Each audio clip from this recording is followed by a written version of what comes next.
Un saludo cordial, magistral Wilfredo. El día de hoy, el Grupo 4 realizará su exposición acerca de el artículo de vesículas con cubierta y su participación en el transporte celular.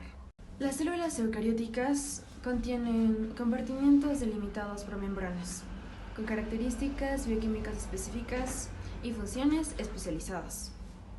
Estas necesitan comunicarse entre sí mediante un intercambio de membranas y contenido, manteniendo al mismo tiempo su identidad estructural y funcional. Por eso el transporte vesicular es fundamental para ese proceso. Existen tres modelos de transporte celular: el transporte vesicular, el tubular y el por maduración. El transporte vesicular, pues las moléculas transitan de un compartimento a otro compartimento, fusionando al final el compartimento de origen con el del destino. En el transporte tubular, pues las moléculas mediante conexiones tubulares hacen una fusión de membrana. Y pues en el transporte por maduración, los compartimientos se transforman en sí con el tiempo, permitiendo que las macromoléculas aparezcan en diferentes estructuras, diferentes lugares sin ser atravesadas. Vías principales de transporte intracelular. Esta es la vía exocrítica o secretora y la vía endocrítica. La vía exocrítica transporta las proteínas del retículo endoplasmático rugoso al aparato de Golgi y luego a su destino final, que puede ser pues, el medio extracelular, los gránulos secretores, la membrana plasmática o los lisosomas. En la vía endocrítica transporta macromoléculas incorporadas por invaginación de la membrana plasmática hacia el reciclado extracelular o degradación lisosomal. Eh, Existen dos tipos de transporte vesicular que son los más principales, como el transporte constitutivo o no selectivo, que es una ruta continua y automática y no hay selección específica de proteínas, también llamada ruta por defecto o ruta de salida en masa. Ejemplo sería la salida general de proteínas del Golgi hacia la membrana. Y el transporte regulado o el selectivo, que son las proteínas que se seleccionan y se concentran antes de formar la vesícula. Requiere señales específicas para clasificarlas y distribuirlas. Es una vía más controlada y dirigida. Un ejemplo podría ser las enzimas hidrolasas lisosomales con manosa 6-fosfato M6P, que son reconocidas por los receptores M6P en el trans-Golgi. Ejemplos del transporte selectivo sería la endocitosis, que es el ingreso de sustancias exterior desde el exterior hacia la célula, como la fagocitosis, pinocitosis y la endocitosis mediada por receptores. Estructura y formación de vesículas con cubierta. Para formar una vesícula se ensambla una cubierta proteica especial en la cara citosólica de la membrana. Esto ocurre en regiones especializadas de la membrana llamadas zonas revestidas, que existen diferentes tipos de vesículas según su cubierta. Están las revestidas de coatómero, que participan en el transporte no selectivo, llevan proteínas entre el retículo endoplasmático y el Golgi o entre cisternas del Golgi. Y las revestidas de clatrina que participan en el transporte selectivo transportan receptores específicos y las moléculas unidas a ellos, ejemplo el receptor M6P o el receptor de LBL. Y las caviolas, que son invaginaciones pequeñas de la membrana plasmática, que están recubiertas por caveolina, pero aún su función no se entiende completamente, por eso no es considerado un tipo de vesícula con cubierta. Continuamos con las vesículas revestidas de clatrina. Estas vesículas funcionan como pequeños vehículos encargados de mover proteínas dentro de la célula. Vamos a ver su función y su relevancia. Principalmente las vesículas con clatrina actúan en dos rutas. Una es desde el aparato de Golgi hasta los endosomas y la otra es en la endocitosis, donde la célula captura sustancias del exterior. Gracias a su cubierta de clatrina, estas vesículas son muy estables y seleccionan muy bien su carga. Así aseguran que las proteínas lleguen al lugar correcto. ¿Cómo se forman estas vesículas? Primero, las proteínas adaptadoras, llamadas adaptinas, reconocen las moléculas que se van a transportar. Después se recluta una proteína muy especial llamada clatrina, que forma una especie de jaula alrededor de la vesícula. Esto hace que la membrana se curve y poco a poco se va formando la vesícula. Finalmente, con ayuda de una proteína llamada dinamina, la vesícula se desprende de la membrana. Una vez liberada, la vesícula pierde su cubierta y puede fusionarse con su destino, ya sea un endosoma u otro compartimiento. Todo este proceso asegura un transporte preciso, rápido y eficiente dentro de la célula. Bueno, continuando con la exposición, hablaremos acerca de las vesículas revestidas de coatómero. Estas van a realizar lo que es el transporte no selectivo a través de una ruta por defecto y bueno, van a ayudar a lo que es el transporte tanto de proteínas como también al transporte de lípidos y bueno, a mantener también lo que sería la organización y la dirección del tráfico vesicular. Algo que debemos de recalcar es que tienen una cubierta proteica llamada coatómero que es la que les va a dar estabilidad y especificidad en su función. Ahora, existen dos tipos principales de vesículas, la COP1 que va a ser el transporte retrógrado, es decir, desde el aparato de Golgi hasta el retículo endoplasmático rugoso, y la COP2 que se va a encargar del transporte anterógrado, que va a venir desde el retículo endoplasmático rugoso hacia el aparato de Golgi.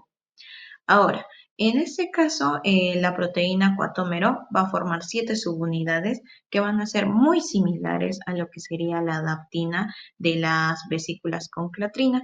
Sin embargo, van a ser de diferente estructura.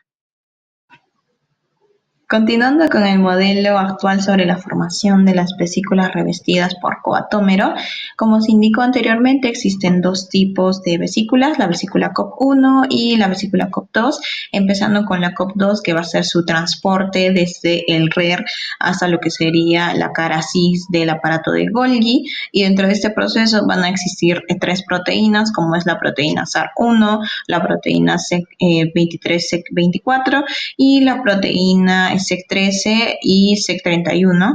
En esta maquinaria se va a permitir lo que es la selección eficiente tanto de proteínas que van a ser sintetizadas y transportadas de manera correcta.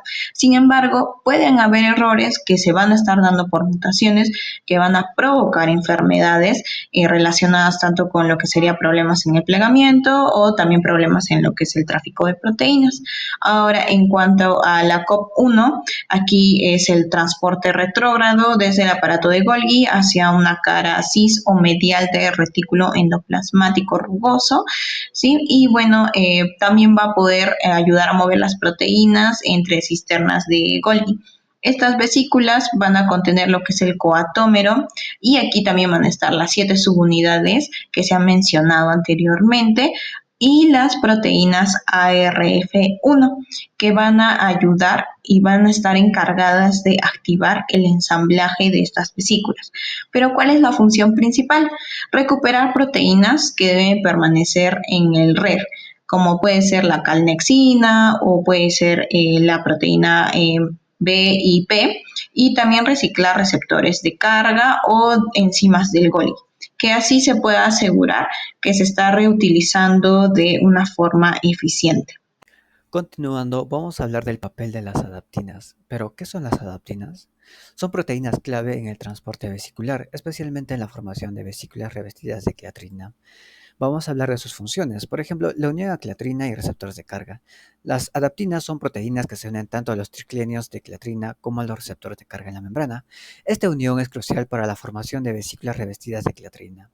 Tenemos lo que es el reconocimiento de señales. Por ejemplo, las adaptinas reconocen secuencias específicas de aminoácidos en la cola citoplasmática de los receptores. Tenemos el ejemplo en la red de trans de Golgi. Reconocen secuencias de aminoácidos fosforilados en los receptores de manosa 6-fosfato, el M6P. Tenemos lo que es la clasificación de carga, ya que permiten que un grupo seleccionado de moléculas unidas a receptores de cargas específicas se incorporen al lumen de las vesículas revestidas de clatrina. Este reconocimiento selectivo asegura que los elementos correctos lleguen al compartimiento correspondiente, ya que mantiene la identidad de carga organela. Vamos con el siguiente, que es en el transporte intracelular. Tenemos dos, que es el transporte selectivo y la eficiencia del transporte. En el transporte selectivo tenemos que las adaptinas aseguran que las vesículas solo se fusionen con el compartimiento adecuado, dictando el patrón de tráfico entre compartimientos intracelulares. La eficiencia es la ruta regulada. Las adaptinas permiten un transporte eficiente al concentrar los contenidos vesiculares respecto al compartimiento de origen. En esto podemos decir que las adaptinas juegan un papel crucial en la regulación y eficiencia del transporte vesicular, asegurando que las proteínas y otras moléculas sean correctamente clasificadas y dirigidas a sus destinos específicos dentro de la célula. Bien, prosiguiendo con la exposición, mi persona les va a explicar sobre la formación molecular de vesículas. Para poder entenderlo hay que dividirlo en 4 procesos. El primer proceso viene a ser la activación inicial o la activación del ARF. El ARF es una proteína GTPasa, o sea, una proteína que actúa como interruptor molecular, se activa o se desactiva según esté unida al GTP o GDP. Ahora, ¿qué es GDP? Es guanina difosfato. Es una molécula sin energía y la guanina trifosfato tiene energía. Cuando la ARF está unida a un GDP, está inactiva. Una proteína llamada GNRF le cambia el GDP por GTP, activándola. Al activarse, el ARF se ancla a la membrana gracias a una cola lipídica que se inserta en ella. El segundo proceso es el ensamblaje de la recubierta. El reclutamiento de proteínas de la cubierta se da cuando el ARF activa permite que se ensamblen las proteínas de cubierta que formarán las vesículas. En el caso de la clatrina, se necesitan adaptanas que reconocen receptores con su carga específica. En las vesículas con cuatómero o COP no se necesitan adaptanas y el transporte en general el transporte es no selectivo. Como el tercer proceso tenemos a la formación del brote vesicular. En la formación del brote vesicular tenemos que la membrana empieza a curvarse formando un brote. Eh, en vesículas con clatrina, una proteína llamada dinamina actúa como un anillo que corta el cuello del brote, liberando así la vesícula. Y el último proceso es la eliminación de la cubierta. Una vez formada la vesícula, pierde su cubierta. En clatrina, esto lo hace una acompañante llamada HSP70 que usa ATP. En el caso del cuatómero, basta que el ARF hidroliza el GTP a GDP para que se libere la cubierta.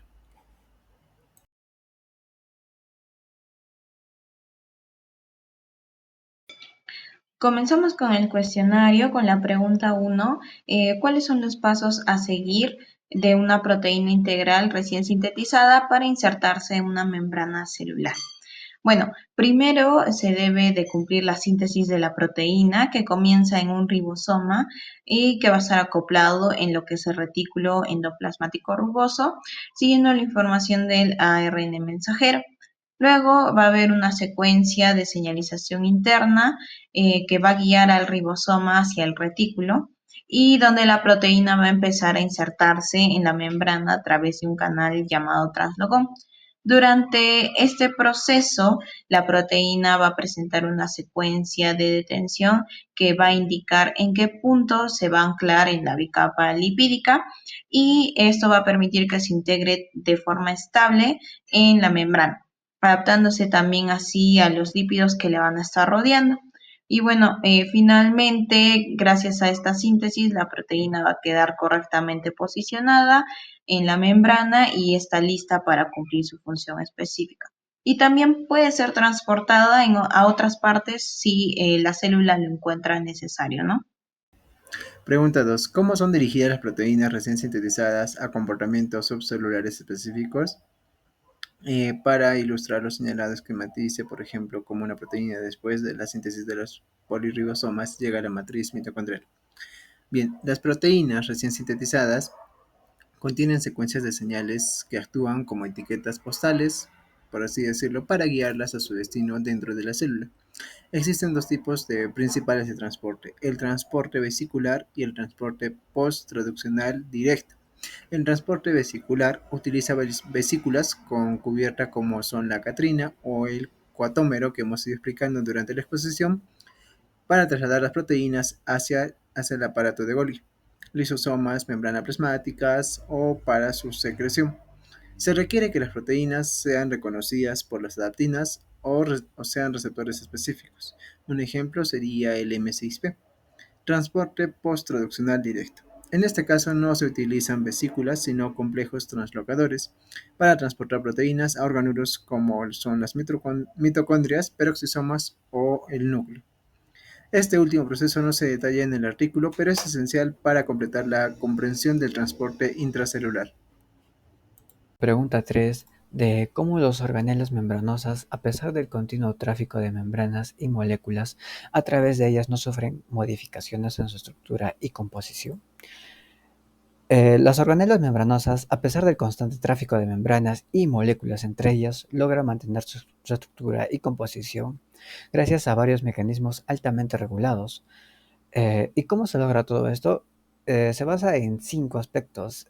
Uno que es la especificidad en el transporte vesicular. El transporte de membranas y moléculas se realiza a través de vesículas que son altamente específicas, como por ejemplo, se forma a partir de membranas donadoras, llevan proteínas de membrana y solubles específicas. Entonces podemos decir que este reconocimiento selectivo asegura que solo los elementos correctos lleguen al compartimiento correspondiente, manteniendo la identidad de cada organela. Tenemos lo que es el recubrimiento de vesículas y selección de carga. Tenemos dos grandes tipos de transporte, el selectivo y no selectivo. En el selectivo vemos que las vesículas recubiertas de quilatrina y adaptinas reconocen señales específicas en las proteínas, y en los no selectivos, las vesículas de coatómeros transportan material en masa sin seleccionar carga específica. Tenemos lo que es el reciclaje y maduración. Una parte importante del sistema es el reciclaje de componentes. Por ejemplo, los receptores de membrana pueden ser reciclados al compartimiento original, como es la endocitosis, y algunas organelas, como los endosomas, que pueden madurar en otras estructuras. Tenemos lo que es el control molecular del tráfico. La proteína G, como el ARF, regulan el ensamblaje y desemblaje de cubiertas vesiculares, y estos aseguran que las vesículas se formen en lugares correctos y que se eliminen las cubiertas antes de fusionarse en el compartimento diana, permitiéndose interacción directas. Y tenemos el último, la integridad mantenida por, códigos de dirección. Estas membranas de cada organela tienen marcadores de identidad, que proteínas y lípidos específicos que actúan como etiqueta, y estos guían las vesículas hacia su destino correcto y evitan que mezclen su contenido con otras organelas de forma errónea. Podemos decir entonces que a pesar del tráfico constante, las organelas mantienen su estructura y composición sin confundirse ni degradarse. Pregunta 4. ¿Qué determina la especificidad de la interacción entre una vesícula de transporte y el compartimiento de la membrana con la que se va a fusionar? Para que una vesícula se fusione con el lugar correcto, intervienen dos grupos de proteínas. Estas son las proteínas RAP, que cumplen una función de tipo GPS, ya que cada vesícula lleva una RAP específica que le ayuda a reconocer su destino. Estas RAPs se unen a proteínas en la membrana del compartimiento donde deben llegar. Y segundo están las proteínas SNARE, que existen dos tipos, que son las V-SNARES, que están en la vesícula, y las T-SNARES, que están en la membrana. Estas dos se acoplan de manera muy específica, como una llave con su cerradura, y solo si éstas encajan perfectamente, la vesícula puede fusionarse. Entonces, la especificidad del transporte vesicular se da por el reconocimiento entre proteínas, primero con las RAP para llegar al lugar concreto y luego con las SNARE para asegurar que se fusionen adecuadamente. Pregunta 5. ¿Dónde se forman los lisosomas y luego dónde maduran? Bueno, los lisosomas se forman inicialmente en el complejo de Golgi, pero este proceso comienza en el retículo endoplasmático, donde se sintetiza la hidrolasa ácida. Una vez, mediante un marcaje de 2 pasos, se reconocen estas hidrolasas marcadas y se empaquetan en vesículas recubiertas de catrina mediante adaptadores como AP1 o GGAS. La modulación sigue principalmente una vía indirecta. Las vesículas primero pues van a los endosomas tempranos. El pH ligeramente ácido provoca la disociación de los componentes MPAS e hidrolasa. Los endosomas tempranos pasan a endosomas tardíos mediante una acidificación, mediante bombas VATPase, sustitución de RAB5 por IRAB7, una formación de vesículas. Y bueno, los endosomas tardíos completan su maduración mediante, cuando el pH disminuye de 4.55, se acumulan hidrolasas ácidas